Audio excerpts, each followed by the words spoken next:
Thanks, Anderson. I'm here with two of our colleagues who, along with Wolf Blitzer, ask the tough questions tonight, Dana Bash and Hugh Hewitt. Dana, let me start with you. What struck you? I know it's weird when you're up there. Yeah, exactly. But while you're there, what'd you pick up? Weird when you're up there, and as you know, you remember when we did it, it sort of takes a minute to digest what just happened. Yeah. Because you're well, you've in had the a middle minute. of it. You've had a minute. So, I know. So what do you got? To me, just on the substance, we went into obviously focusing on national security, but really trying to develop the genuine split on a very important difference, whether or not, as commander-in-chief, they would push democracy around the world, whatever it takes. Regime change. Regime change. Or whether, you know what, if there's a dictator there and there's stability, maybe that's not so bad. And I think that conversation really developed, and I think Republican voters really got to see the differences between how each of them would take that question. And interesting, Hugh, we were talking during the break, and you think that the undercard debate really had an impact on the main stage. Yeah, because I was told by one of the people that the main stage candidates watched intently, and Lindsey Graham brought the Syrian conflict to the center of the stage, where it leave all night except for the very important conversation. I'm not just shining Dana on.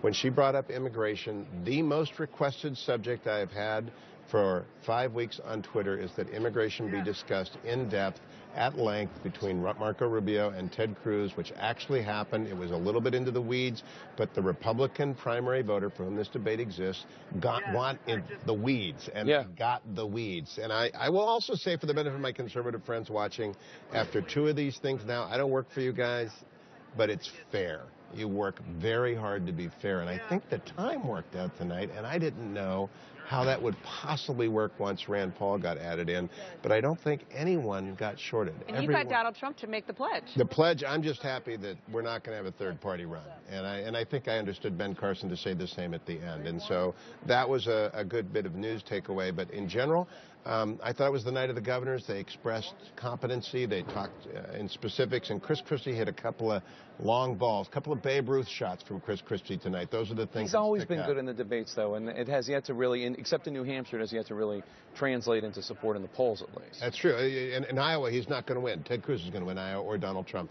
And Ted Cruz had a very good night tonight, and is always expert. I saw him talking with you earlier. Yeah. Isn't he good? I mean, that's why you go to the Supreme Court 9 times. He's a smart guy. You're not lucky. So, Dana, there's one question that I've been asked by many, many people on Twitter, and you have to answer it, okay? Okay. Who was coughing all night? Who was coughing? It wasn't me. It wasn't Hugh. It was actually Ben Carson. Dr. Ben Carson. The poor guy. Listen, Physician, heal thyself. I know what it's like to have a coughing attack when you're on TV. It's not fun. He was trying to cover his mic. It was Ben Carson. Dana Bash and Hugh Hewitt, thanks so much. Much more ahead as our special post-debate coverage continues. Stay with us.